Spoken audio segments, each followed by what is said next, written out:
If you're a fan of animation, then you were probably introduced to it by watching an animated feature in theaters or watching an animated series on television. But if you look at what the animation industry is offering now, you start to realize that when it comes to animated series, it's all just revivals, reboots, and even spin-offs. The same can be said for animated films when it comes to sequels and adaptations. Now, this is nothing new. We've had these reboots and revivals, sequels and spin-offs, adaptations for many years.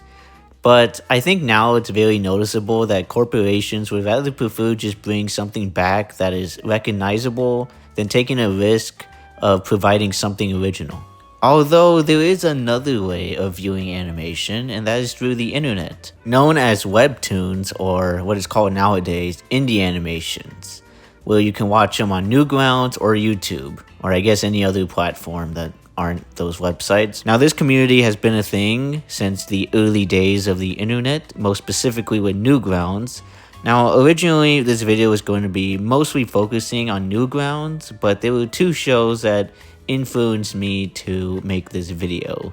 Those two shows were Smiling Friends and The Amazing Digital Circus. Now, I'll talk about those two shows near the end of the video. Now, even if you haven't seen both of these shows, you have definitely heard about them because of how popular they are on the internet.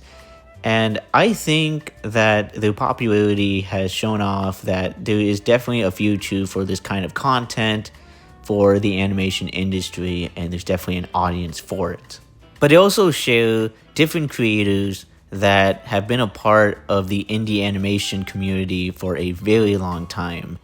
So to understand this, we need to go all the way back to when Newgrounds was developed. On July 6th of 1995, Tom Phelps would create Newgrounds to provide his own Flash games. And as the years would go on, many other creators would provide Flash games along with animations, giving us animations such as Salad Fingers, Madness Combat, or my personal favorite, Ed's World. As for other animations on Newgrounds, they were mostly for adults, but I think the website definitely showed that other people can show off their creative works by providing their amazing animations and show it to the public on this website. And not only that, but also show off their games. But that's what Newgrounds was for. Then a few years later, YouTube would come into the picture, and the same animators from Newgrounds would upload their works onto YouTube and Newgrounds. Now, growing up, I, of course, grew up with YouTube. I didn't actually know what Newgrounds was until years later. But my first ever video that introduced me to this community were definitely the ASIV movie videos. Looking back, I was just laughing my ass off when it came to these videos, and even today, they're still very funny. And of course, these videos would introduce me to a bunch of other animators when it came to YouTube, such as Supero, Pymation, Storkly, even the Storytime animation channels, which of course I already made a video on, so you can go check that out. And then there's Glitch Productions, which has been getting a lot of attention for obvious reasons, since it's basically the main studio that's been providing these indie projects to the public. And of course they've been popular for The Amazing Digital Circus, but I'll get to that in a little bit. Now, if you have known about SMG4 for a very long time, then of course you know about Glitch Productions. I watched a little bit of Meta Runner, I thought it was okay. Lackadaisy and Gaslight District are probably two of my favorites. I didn't see Sunset Paradise, but I did see Murder Drones, and that had a terrible ending.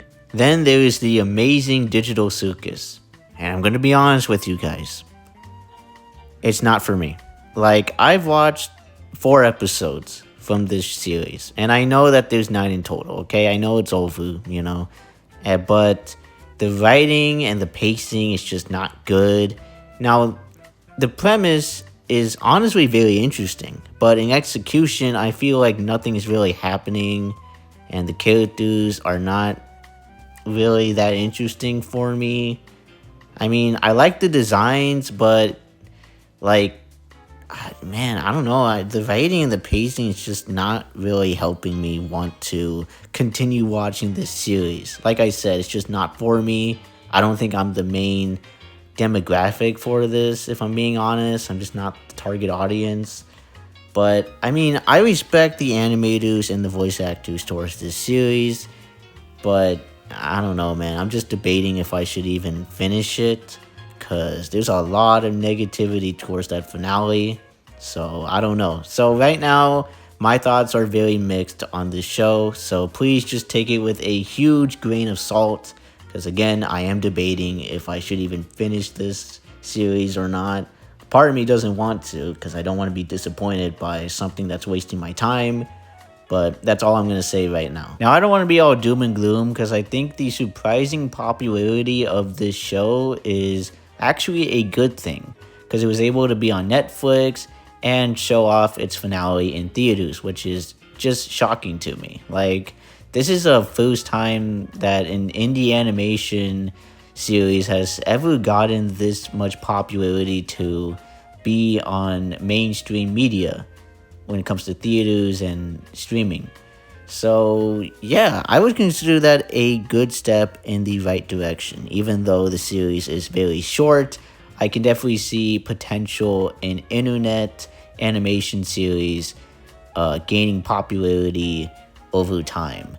And the same can be said for something like Smiling Friends. Now, I have been wanting to talk about Smiling Friends like forever, but I feel like everything that's been said about it has already been said. It's creative and funny, and I overall just love the show. It's such a good show. Like, every episode is just so much fun to watch. And while, yes, the show is over, I think both Michael and Zach ended the show at a good time to not feel burnt out in trying to make every episode better than the last. So I'm just glad that the show was able to find its audience and overall just have a very good run. So yeah, those are my thoughts on indie animation. And personally, I think that they are the future. When it comes to the success of both the amazing digital Circus and Smiling Friends, I think that they are important when it comes to how the internet will affect the industry for the better. And hopefully it does, because I think it's needed more than ever. So hopefully the future will be looking bright for the animation industry, but only time will tell. But anyways, thank you guys so much for watching the video. If you liked it, please give it a like, and please subscribe for more future content like this. And I will see you all next time. Bye.